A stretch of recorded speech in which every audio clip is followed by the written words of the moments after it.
Boa noite. Eu vou falar agora de um assunto chamado demências rapidamente progressivas. É óbvio que tem várias possibilidades que fazem isso. Eu vou levantar duas que podem ser confundidas.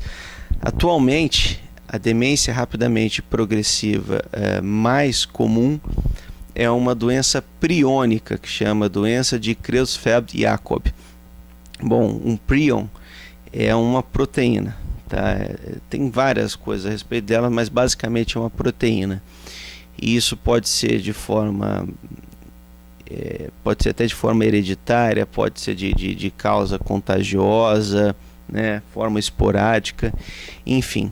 Essa demência, ela tem um curso rapidamente, ela é relativamente fatal, ela dura uma média de 8 a 12 anos. O paciente ele tem um declínio cognitivo muito rápido, tem alterações cerebelares, ou seja, de coordenação motora, alterações de memória. Ele apresenta como características alterações mioclônicas, né, que são abalos mioclônicos, né, que são muito característicos da doença. E ele possui alterações eletroencefalográficas que também são tanto que patognomônicas, ou seja, elas sugerem fortemente a doença. Então, a doença de Creutzfeldt-Jakob, que é uma doença priônica, né? Você tem vários tipos de doenças priônicas, mas ela, teoricamente, seria o protótipo, seria mais comum e seria considerada a demência rapidamente progressiva mais comum. Então, como é que ela funciona? O indivíduo ele tem uma evolução muito rápida, ou seja, o prion, a doença priônica, fica incubada na pessoa durante anos, décadas, mas quando ela se manifesta com tudo. Então, o indivíduo ele tem um quadro neurológico multifatorial, ou seja, é crise convulsiva, é coma, alteração cerebelar, alteração de linguagem, alteração de memória. Tem esses movimentos mioclônicos que são extremamente característicos e tem alterações eletroencefalográficas que são também extremamente características da doença. Bom, a doença priônica, Creutzfeldt-Jakob, não tem cura. Aí que é a importância desse vídeo, tá? Porque você tem que fazer o máximo possível para tentar excluir a possibilidade de outras doenças.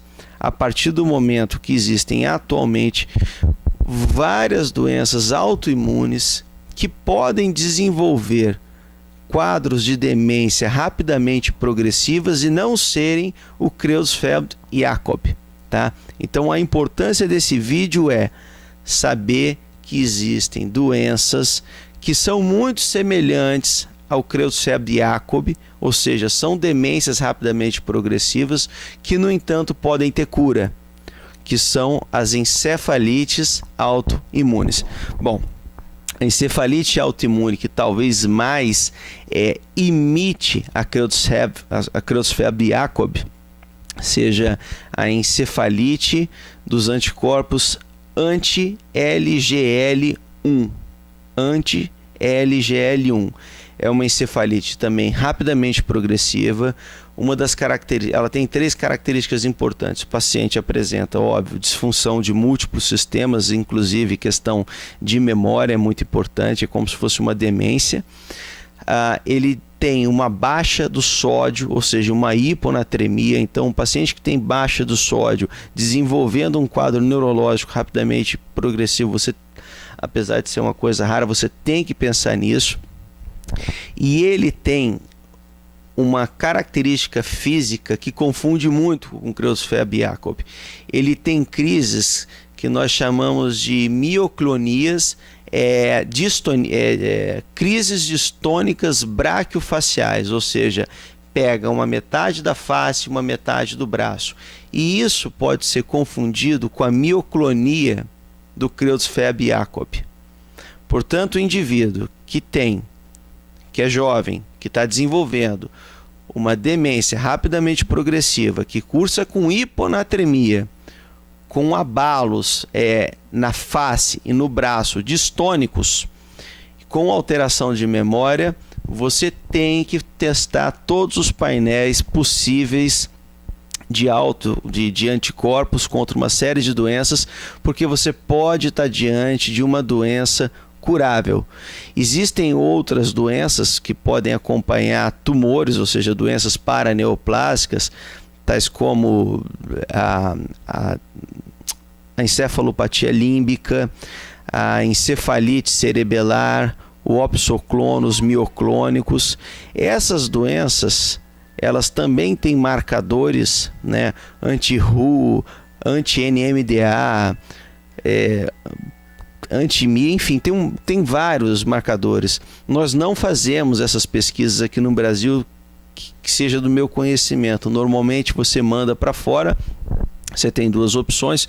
Quando você tem uma suspeita clínica muito forte, você monta um painel que você quer que eles estudem de autoanticorpos, ou você envia o material para esses laboratórios de referência que não são no Brasil, e eles têm painéis específicos de acordo com a tua suspeita para procurar as doenças.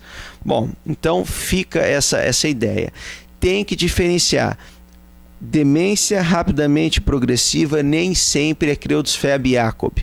Você pode estar diante de uma encefalite autoimune que é responsiva ao tratamento. Normalmente você lança mão de duas etapas do tratamento. Uma é a pulsoterapia com corticoide e imunoglobulina ou plasmaférese isso é para dar uma limpada no sangue do indivíduo em questão de tirar esses autoanticorpos.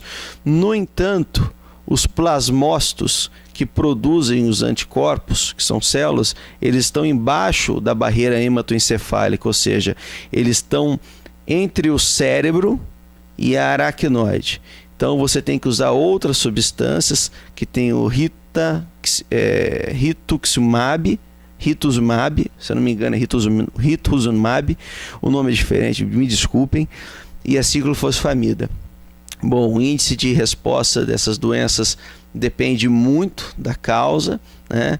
Muitas vezes, se você tem uma mulher com teratoma de ovário, você opera o teratoma de ovário, isso por si só já melhora muito o quadro.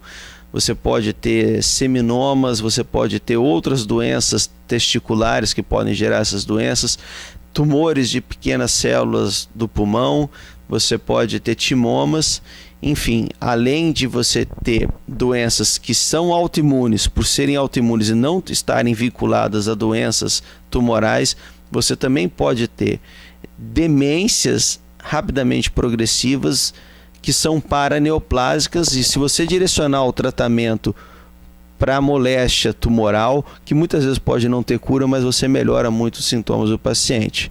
Bom, espero que eu tenha sido claro. O assunto é confuso, é difícil, mas é importante saber que toda demência rapidamente progressiva tem que ser muito bem estudada. Uma boa noite, foi um prazer em falar com os senhores.